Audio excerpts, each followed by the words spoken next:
Let's bring in political analyst Lori Turnbull now with more. Good morning, Lori. Good to see you on this Monday morning. First, I want to get your reaction to what we heard from Premier David Eby on the weekend, telling Vassy Kapelos that now he's open to the idea of the pipeline with a couple of conditions.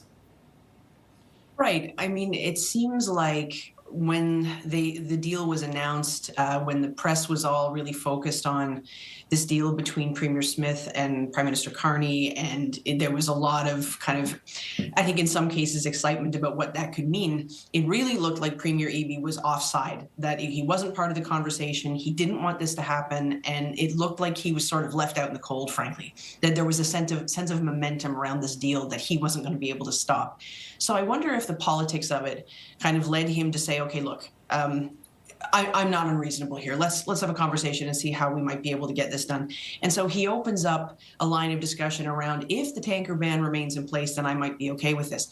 But that's one of the things that Premier Smith has been most adamant about in terms of being a restriction, being something that would deter investment for a pipeline in the first place. And so I don't think this is the type of thing that Premier Smith is going to say, oh, good, well, this is fine. Now we've got common ground to talk about. Like, I don't know that this is really the kind of concession or the kind of compromise that Premier Smith would think is acceptable.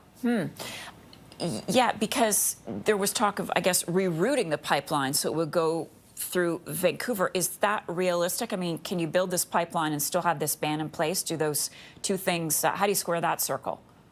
That's what, I mean, that was my reaction to it is, okay, if the tanker ban was no issue, I don't know that was something that Premier Smith would have raised. I mean, she's been pointing at 9 regulatory factors over time that have deterred investment, that have made it very difficult for Alberta to get its product to market, and clearly the tanker ban was a big one. And so when Premier Eby said, okay, well, if we can do this without the tanker ban, then I'm good. But how are they going to get it to market then? Like, I'm not sure. I mean, and sure, there are ways, but I don't know what kind of message that would send, for example, to a potential proponent, an investor, which everybody has said there is not that person yet. I mean, it would seem to me that if somebody was making the calculation about whether they want to take a risk on this thing, which would be significant, and go through all of the other challenges that are going to be present, especially given First Nations pushback and the amount of time that it's still going to take to do this kind of thing, even if it is fast-tracked, even if it is called a nation-building project at the end of the day. I wonder whether if that tanker ban remains in place, it's going to be a lot harder to get a proponent who's willing to step up to the plate on this. A lot harder. Okay, interesting point. Let's pivot to Mark Carney's trip to Washington this week. Given that Trump called down trade talks last month, what are you watching for? What can we expect, do you think? I mean, my understanding is they're going for the FIFA team draw thing, and that's why he's going to be there. And so there's a universe where this is totally, he's trying to downplay expectations. It seemed to me in his press conferences last week when he made reference to this, when reporters were asking him about this, the Prime Minister was really trying to downplay expectations. He did indicate that he does talk to Trump, whether it's by text or whatever, but wants us not to be looking too hard at that. I think he doesn't want the public to develop expectations that anything is going to come from any of those conversations. So it could be the case that he kind of goes in and out and they do their photo ops and the teams are drawn and then he leaves. And it's not clear to us whether anything has moved on trade talks at all. When do you think negotiations could restart, Lori? I know that's sort of asking, Santa for a fairly big gift, but...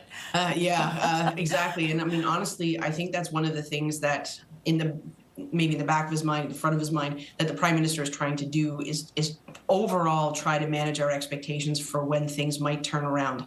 I mean, it seems like the CUSMA renegotiations, that seems to be the key moment for me.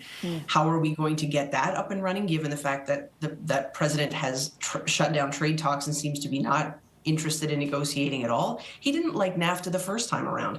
And so I don't know what's going to happen to it this time. And as the Prime Minister has pointed out, most of our trade is still protected under that. And so what are we going to do to keep that in place? Yeah, and we don't know how much of a priority talking to Canada is for President Trump right now. It seems like not at all. It seems like not even in the top 5 of his list, frankly. We are so concerned about this, and it seems like it's not matched at all from the other side of the border.